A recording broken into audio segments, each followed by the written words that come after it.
Diz a palavra do Senhor em 2 Samuel, capítulo 21, versos 15 a 22. Todos acharam? Amém.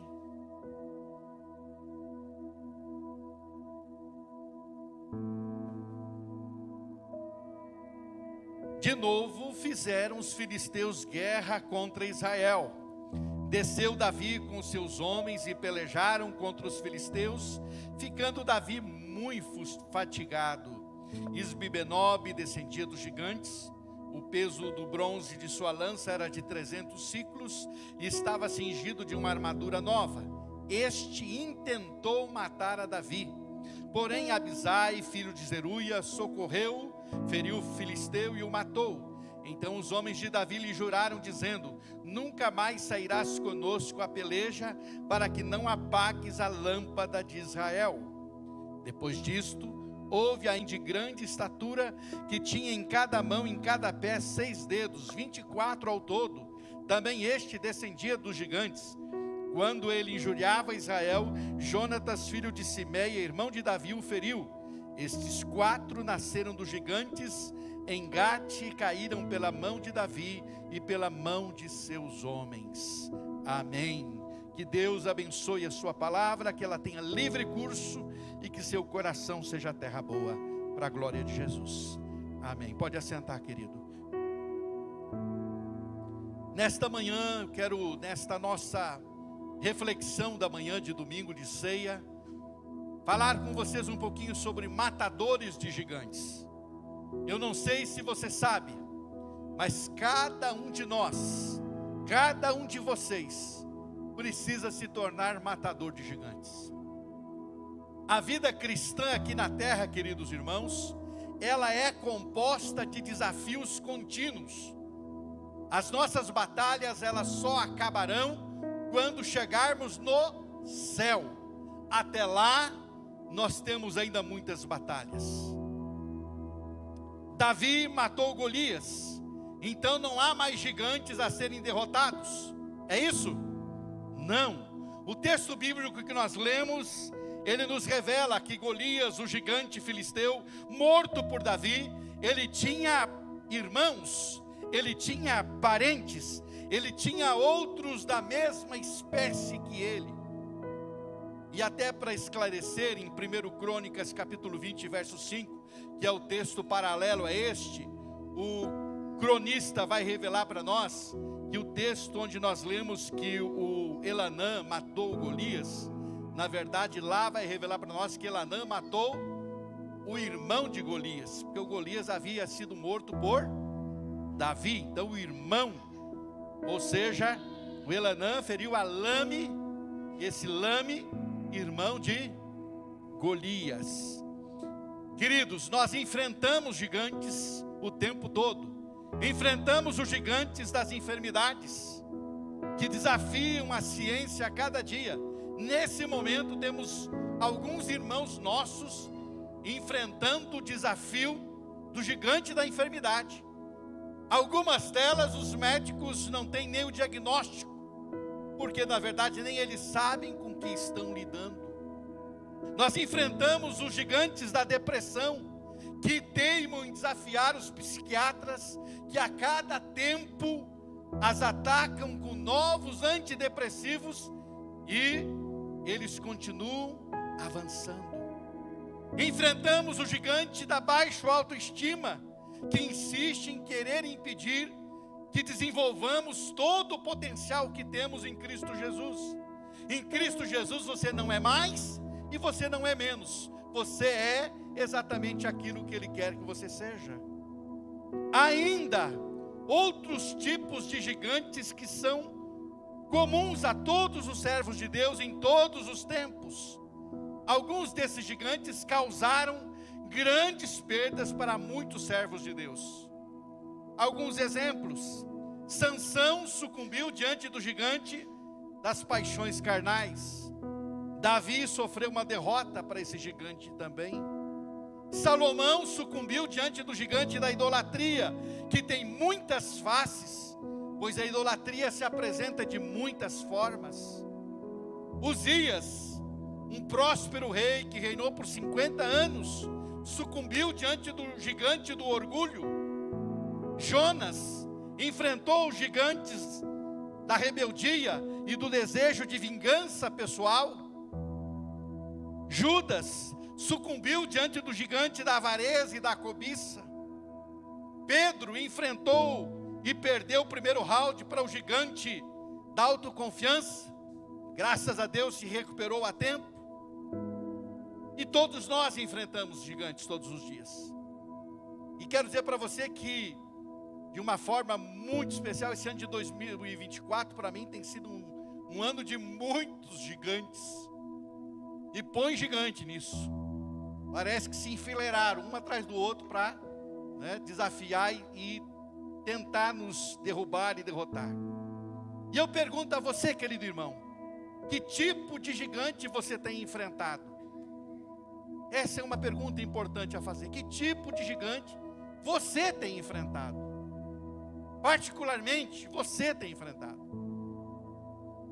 Uma segunda pergunta, por demais importante também: você tem sido vitorioso ou tem sofrido derrotas para esses gigantes? Qual é a avaliação que você faz? Estamos terminando 2024, o que você pode avaliar?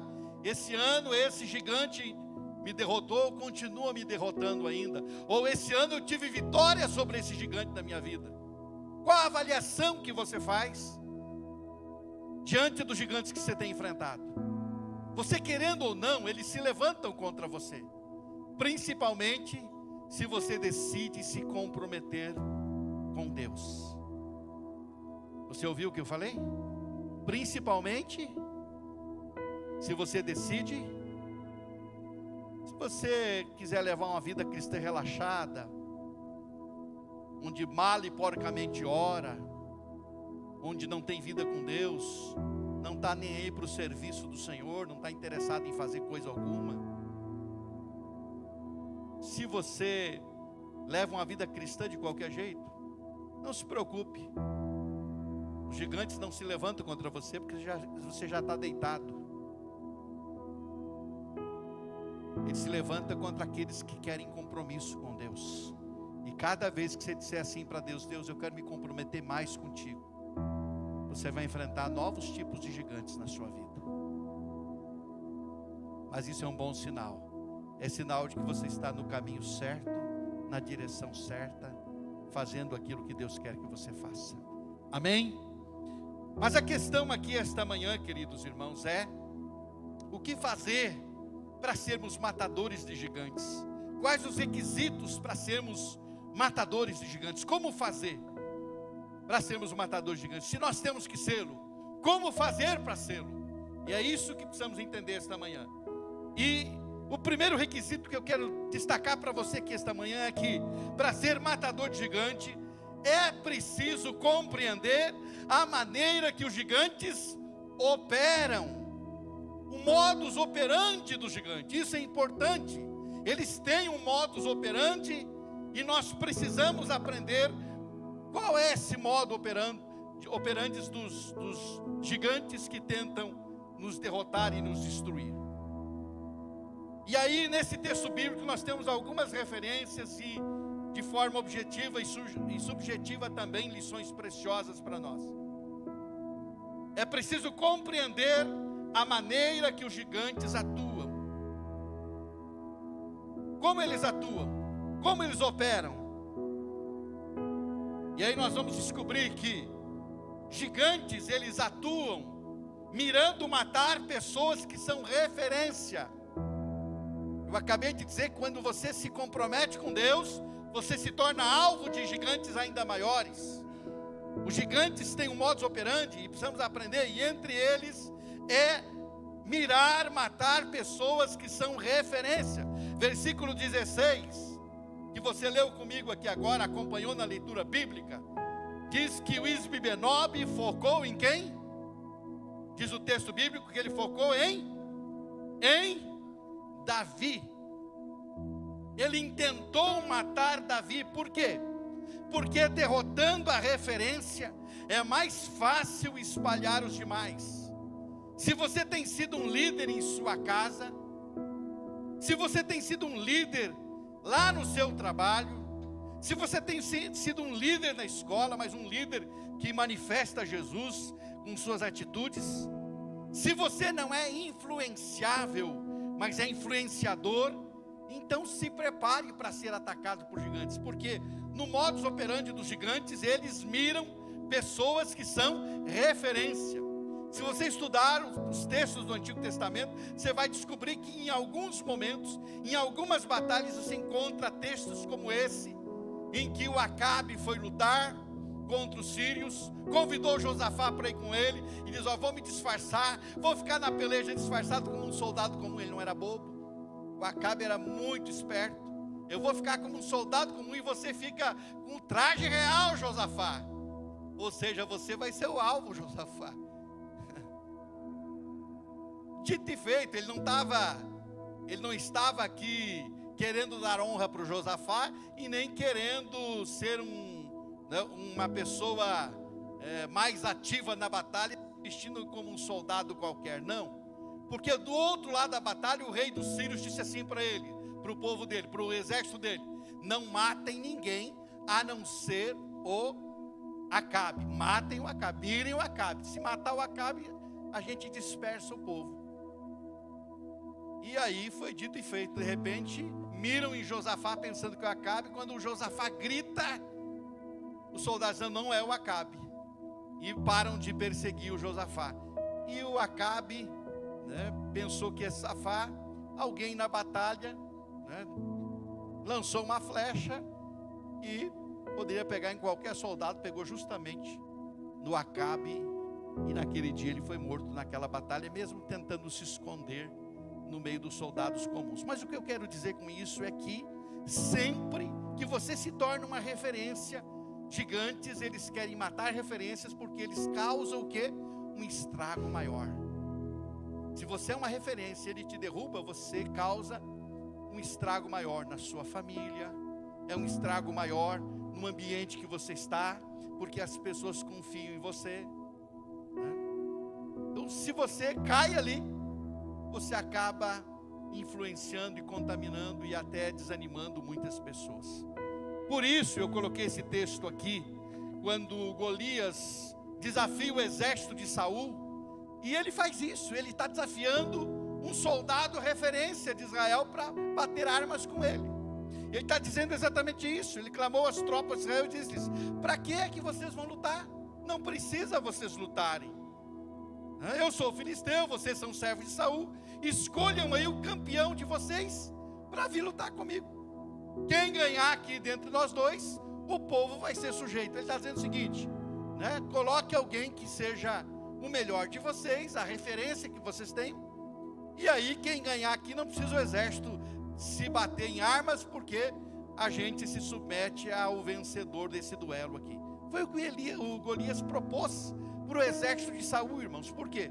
Porque ele sabia, se você derrota alguém que é famoso, que é importante, que é renomado, diz: poxa, se derrotou aquele, imagine eu, então eu estou no chinelo. Essa é a ideia e esse é o pensamento que começa a povoar o coração dos crentes de uma forma geral. Você já percebeu isso? Se não percebeu, perceba, porque essa é a realidade e é a verdade. Por isso, meu querido irmão, se você for referência, saiba que os gigantes miram sempre as referências. Então, isso é um sinal para você e eu estarmos mais preparados. Gigantes têm um outro modus operandi. Eles tentam assustar pela sua aparência. Eu não sei se você percebeu, mas o escritor sagrado fez questão de destacar: o irmão de Golias impressionou por causa das suas armas. Um escudo de 300 quilos, já pensou? Uma espada, uma lança tal. Ou seja, isso impressionou o escritor a ponto dele escrever sobre aquilo que estava ali impressionando naquele momento. E ainda, ele vai dizer que tinha um outro aí, que tinha 24 dedos, 6 dedos em cada mão e 6 dedos em cada pé. Era uma anomalia. Ele está dizendo: olha aí, esse cara é feio demais, é horrível. Quem sabe sua aparência já assustava. Os gigantes tentam impressionar-lhe por medo. Quantas pessoas perdem a luta sem reação alguma, pois o medo paralisa, o medo inunda o coração de dúvidas. Ah, eu não vou conseguir. É o medo que empurra para os buracos da depressão, o medo de ser derrotado. Eu não sei se você já encontrou, mas eu já tenho encontrado pessoas que quando receberam um diagnóstico de câncer, disseram assim: pronto, estou perdido, e foi 1 mês, 2 meses, 3 meses e foi embora. Não sei se você já viu isso, eu já vi. Mas vi também gente que recebeu o diagnóstico e disse: eu vou lutar, eu vou reagir e eu vou vencer, e continua até hoje vivendo, e até mesmo alguns, muitos até, tiveram vitória plena contra o câncer. É interessante como a reação de cada um também faz a diferença. Qualquer que seja o tipo de doença que você enfrenta, qualquer que seja o tipo de situação, a sua reação pode contribuir ou não para que você supere aquele momento ou não. Por isso é importante entender isso, queridos. Os gigantes tentam impressionar e assustar por sua aparência. É o medo que vai muitas vezes derrotar por antecipação aquele irmão, aquela irmã. Por isso, o gigante opera tentando assustar, fazendo cara feia.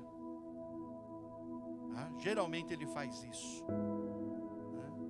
Ele tenta assustar, mostrando aquela situação muito maior do que realmente é. Por isso nós precisamos estar atentos a isso. E ainda, uma outra maneira de operar, de atuar dos gigantes, é que eles querem nos derrotar no grito. O exemplo de Golias é imitado por todos os gigantes. Ele foi gritando contra o Davi, achando que ia assustar o Davi com os seus berros. Ele foi gritando, contextualizando, ele foi dizendo: quem é que você pensa que você é, seu pirralho, para vir contra mim com esse pau e com essas pedras na mão? Ele tentou ganhar no grito. Ele quer gritar mais alto para te assustar também. E ele tenta ganhar no grito, tenta se impor e ganhar no grito. Não se assuste com as palavras intimidadoras do inimigo. O inimigo, ele tenta intimidar, ele quer ganhar no grito. Muitas vezes é assim que tem acontecido, porque essa é a maneira de gigantes operarem. Eles procuram pessoas referências, eles tentam assustar por sua aparência, e eles tentam ganhar as batalhas de você no grito também. Por isso a gente precisa compreender essa maneira de operar dos gigantes. Sabendo disso, você pode se posicionar. Amém, meu irmão? Então é preciso se posicionar. E aí nós vamos para o segundo ponto do nosso sermão desta manhã, que é o segundo requisito necessário para que você seja um matador de gigantes. Primeiro, você tem que compreender como eles atuam, conhecer o seu inimigo. Em segundo lugar, você precisa aprender a arte de derrotar gigantes. E que arte é essa, pastor? A palavra de Deus, ela está repleta de orientações para cada um de nós, mostrando quais os requisitos para sermos matadores de gigantes. O que fazer para matarmos gigantes? E a primeira coisa que nós vamos descobrir que os soldados, os guerreiros de Davi tinham, era coragem e ousadia. Não se intimidavam, eram corajosos, eram ousados. No texto lá de Crônicas diz que um deles vai lá num buraco, num tempo de neve, matar um leão na cova do leão. Eles não eram gente que se intimidava com qualquer coisa, não. Por isso são chamados valentes de Davi. Eram 33 homens, valentes e corajosos.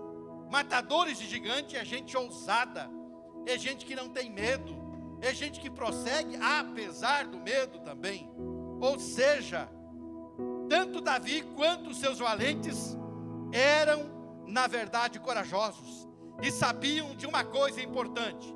O que é que eles sabiam? Que gigantes também eram vulneráveis. Gigantes são vulneráveis, viu, irmão? Não são indestrutíveis. Diga para o seu irmão aí para encorajá-lo. Gigantes são vulneráveis. Olhe para o tamanho do seu Deus e não para o tamanho do gigante. Seu Deus é maior ou menor do que os gigantes? O Deus de muitos é desse tamanhinho. Mas eu estou perguntando, e o seu é maior ou menor do que os gigantes? Se ele é maior, você tem que olhar para quem? Para o teu Deus, que é maior do que qualquer gigante, querido. É Ele, é para Ele que você tem que olhar. Um outro requisito importante para ser matador de gigante é usar as armas certas. A armadura de Saul não serviu para Davi. A armadura de Saul não dá certo para Davi. Não queira usar armas carnais. Não queira usar armas que não são apropriadas. Não queira usar armas. Eu vou pagar na mesma moeda. Isso, usa as armas carnais. Que são armas carnais. Bateu, levou. É assim mesmo. Você fez, agora eu vou fazer assim, dessa forma. E começa a usar de ardis e de artimanhas carnais. Pode ser um cajado. Pode ser uma funda. Pode ser uma tocha, um jarro, como os soldados de Gideão. Mas precisa ser a arma certa. Escrevendo aos Coríntios, o apóstolo Paulo diz que as armas da nossa milícia não são carnais, mas são poderosas em Deus. Poderosas em Deus. Preste atenção nisso. Há momentos que vencemos pela palavra, está escrito. Há momentos que vencemos somente na oração. Há momentos que vencemos, que precisamos adicionar à oração o jejum, porque Jesus falou que a casta de demônios que só sai com jejum e oração. Você tem que acrescentar o jejum à sua batalha. Há momentos que vencemos em silêncio. Quando, pastor? Eu vou citar só um exemplo para vocês. Está lá o Rabsaqué, que é o comandante, que é o capitão do exército de Senaqueribe, gritando e falando em impropérios diante do muro de Jerusalém, onde está uma multidão em cima do muro. E ele desafiando o Ezequias, e ele falando bobagem. E o Ezequias disse para o povo assim: não respondam palavra nenhuma, fiquem em silêncio. Ezequias não precisou levantar uma lança, uma espada. Você lê o texto sagrado, ele foi lá consultar o profeta Isaías. Ele pegou a carta cheia de impropérios, cheia de ameaças do Senaqueribe, levou no templo. Está aqui, Deus, a ameaça desses inimigos do teu povo. Tu sabes que eu tenho feito aquilo que te agrada. Está aqui. Aí o profeta às vezes diz assim: fica tranquilo, você não vai precisar fazer nada, o Senhor já está agindo por você. E naquele momento em que isso acontece, naquela noite, não sei em que dia daquela semana, naqueles dias, naquela noite em que o Senhor fala com Ezequias, o anjo do Senhor vai lá no arraial dos sírios e elimina 185 mil soldados. Ele não precisou levantar uma espada, uma lança. Ele só disse para o povo: fiquem quietos e não respondam coisa alguma. Há gigantes que você derrota, você vence em silêncio. Há momentos em que vencemos proclamando e repreendendo em alto e bom som. Essa linda música que eu gosto tanto, declarando o nome de Jesus. Há momentos em que você tem que proclamar em alto e bom som. E repreender em alto e bom som também. Há momentos que o inferno precisa ouvir o seu brado em nome do Senhor Jesus. Mas há momentos E por isso você tem que estar em sintonia com o Senhor, para saber como agir em qualquer que seja a situação. Para saber, é hora de ficar quieto, é hora de falar, é hora de jejum, é hora de oração, é hora de exercitar a palavra. Existe um momento para você usar cada um desses tipos de arma. E nós precisamos entender isso. Usar as armas certas é requisito necessário para sermos matadores de gigantes. Mas há um outro requisito, que é lutar na força do Senhor. Esse é um terceiro requisito para sermos matadores de gigantes. Davi nos serve de exemplo e inspiração em sua vitória sobre Golias. A sua declaração de fé foi: eu vou contra ti em nome do Saul, meu rei. Foi assim. Eu vou contra ti, Golias, em nome da família do meu pai, que é um homem nobre, é um homem justo, é um homem coerente, é pobre sim, mas é um homem de bem, lá na cidade de Belém. Foi isso? Eu vou contra ti, Golias, em nome do Senhor, Deus dos exércitos. O que ele está dizendo? Eu não vou na minha força, Golias, eu vou na força do Senhor. Faça uso do nome poderoso de Jesus. Querido irmão, te abrigue na cruz de Cristo, esteja protegido pela cruz, guardado pelo poderoso nome de Jesus, esteja nele, fazendo uso do poder dele. Você e eu não podemos, mas ele pode, e ele já venceu, aleluia. A derrota já foi imposta sobre o mundo espiritual de Satanás. E nós precisamos usar agora esse poderoso nome de Jesus, que foi o vencedor. É importante lutar na força do Senhor. Não é na sua força, é na força dele que nós vencemos.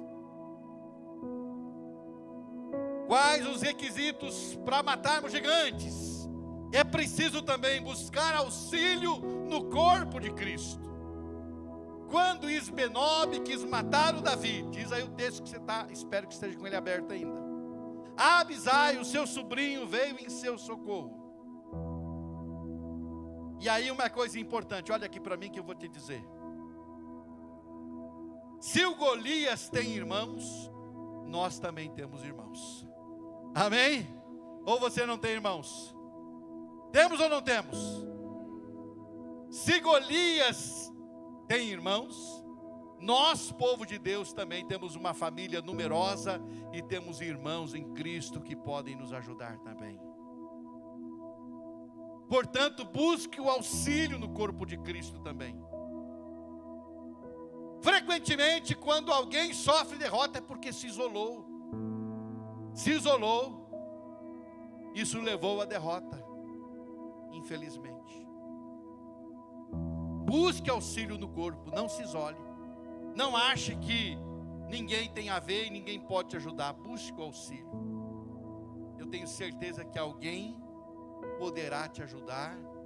Alguém vai estender a mão e dizer: eu vou te ajudar nessa batalha, nessa peleja.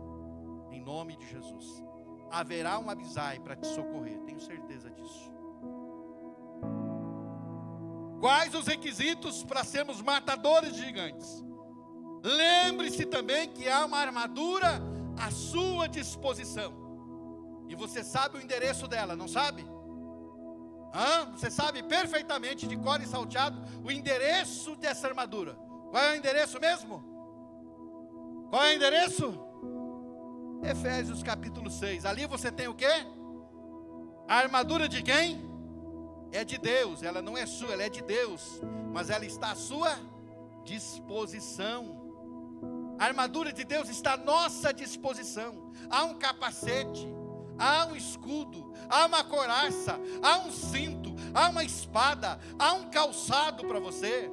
Há uma armadura para você, querido irmão. Lembre-se que você tem uma armadura e ela está à sua disposição. Mas você precisa fazer o quê? Vestir.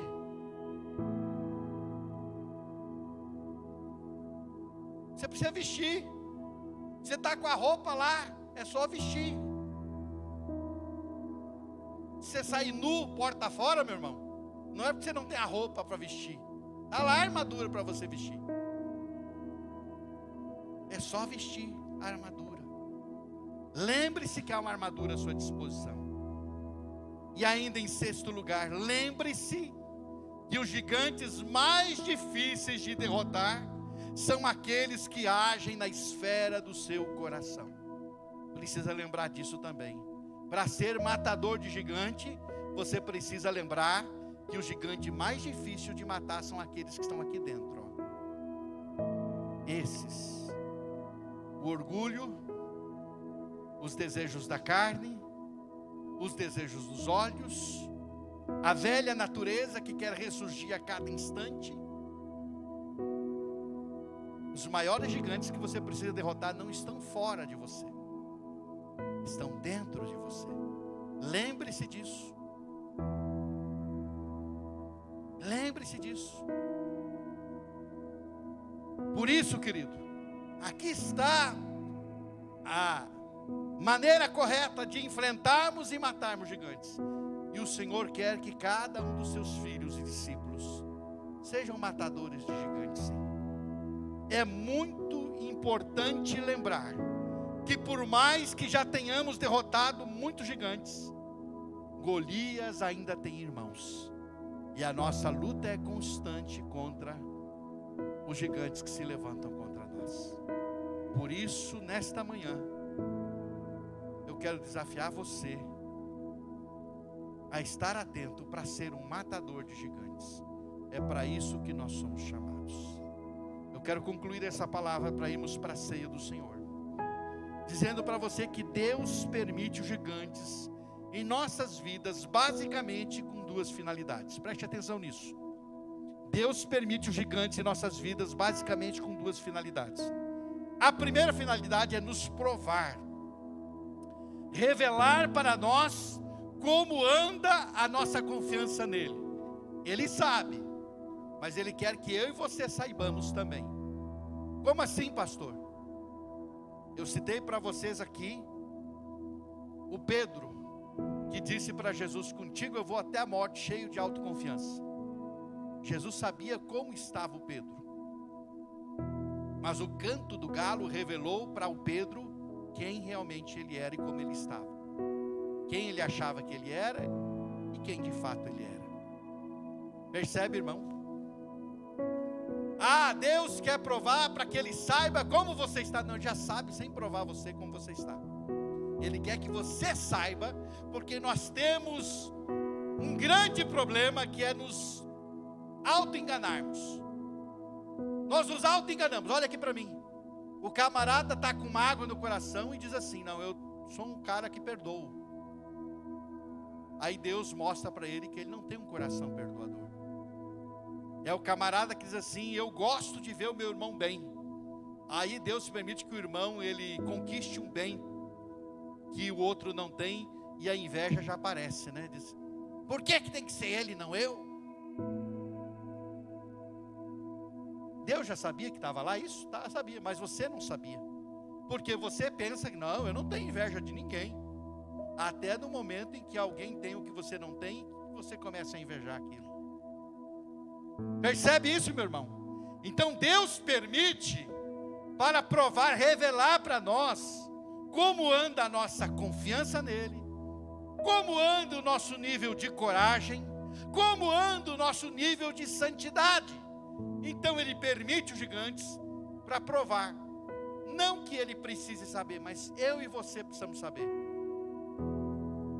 Eu e você precisamos saber. Ah, eu sou um crente corajoso. Então eu vou mostrar para você que você não tem tanta coragem assim.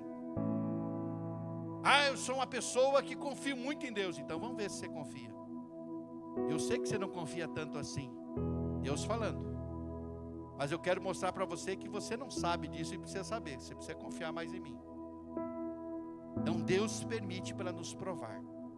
Em segundo lugar, eu posso dizer para você que Deus permite os gigantes para nos treinar também. Não há maneira de sermos campeões sem passarmos pelo treinamento prático. precisamos praticar. Qualquer que seja a área que você atua, sem prática você não consegue ir avante. É preciso o tempo todo estar treinando, praticando. De vez em quando, né, irmão Amarildo, o exército programa treinamentos exatamente para que os soldados sejam testados e possam saber como eles estão. Às vezes é frustrante saber que estão muito mal preparados, e aí tem que melhorar bastante. Mas é no treinamento que a gente vê isso, né? E aí, isso se refere, irmãos, a cada área da nossa vida. Não há maneira de sermos campeões sem passarmos pelo treinamento prático. Então precisamos treinar. Gigantes são nos permitidos exatamente por isso, para nos provar e para nos treinar. E para que sejamos matadores gigantes, há 2 requisitos básicos. O primeiro é compreender a maneira que os gigantes operam, atuam. Eles procuram sempre pessoas que são referência. Eles querem assustar, intimidar e querem ganhar no grito. Mas é preciso também, como segundo requisito, aprender a arte de derrotar gigantes. E como é que a gente aprende? Como é que se faz?